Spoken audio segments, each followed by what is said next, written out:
Hello बच्चों, hi Purvi. Welcome to our personal tutor channel. आज हम लोग कक्षा 9 की एक कविता पढ़ने वाले हैं।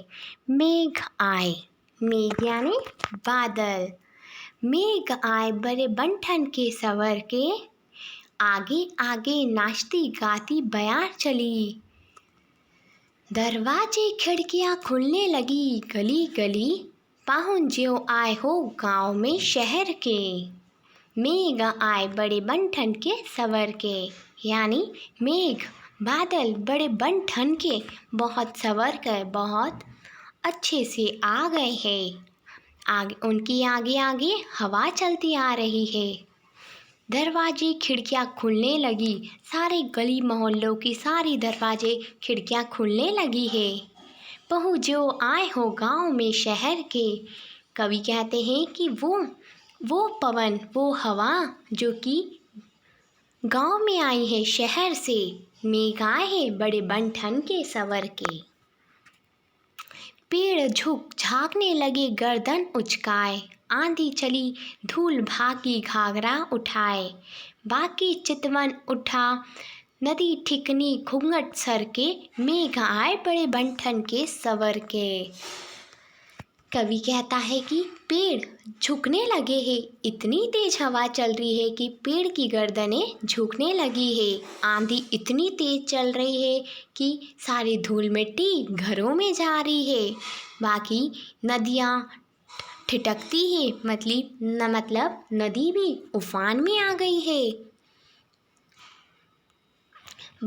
बूढ़े पीपल ने आगे बढ़कर जुहार की, बरत बात सूधी लीही, बोली अकुलाई लता ओट हो की वार की।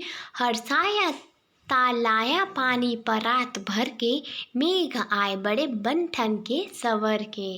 यानी कवि कहता है कि बूढ़े पीपल ने आगे बढ़ के जुहार की है। पीपल ने आगे बढ़कर कहा है, बरस बाद सूंधी ली, बहुत टाइम के बाद, बहुत बरस के बाद ऐसा पानी आया है।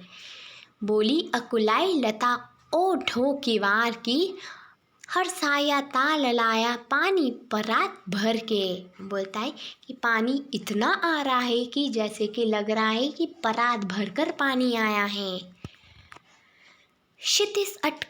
क्षितिज आटरी गहराई दामिनी दम की, क्षमा करो गाठ खुल गई अब भरम की।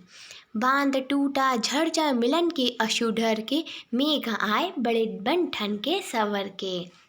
वो कहता है कि बहुत जो गहराई के जो कुएं थे, जो गड्ढे थे, वो भी भर गए हैं।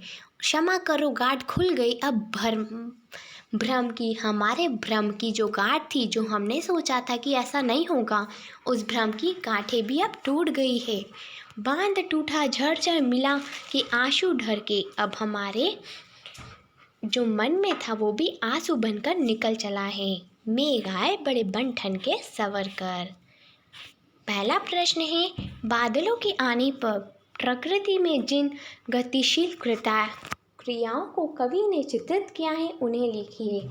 मतलब कवि ने बारिश आते ही बादलों के आने पर किन किन क्रियाओं के बारे में बताया है।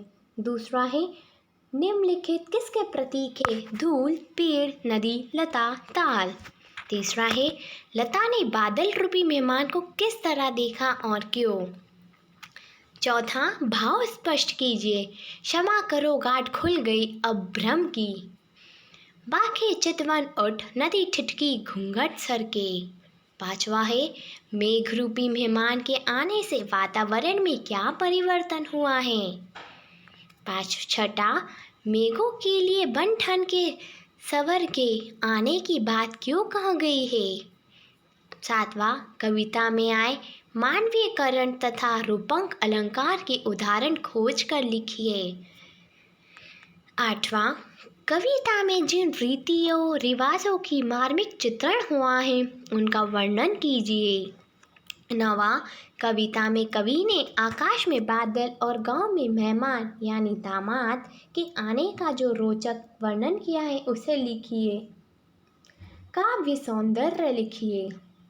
पाहुन ज्यों आए हो गाँव में शहर के, मेघ आए बड़े बन ठन के सवर के। बच्चों, आई होप कि आप लोगों को ये कविता समझ में आई होगी और आप इन प्रश्नों के उत्तर आसानी से दे सकेंगे। Thank you. Have a nice day.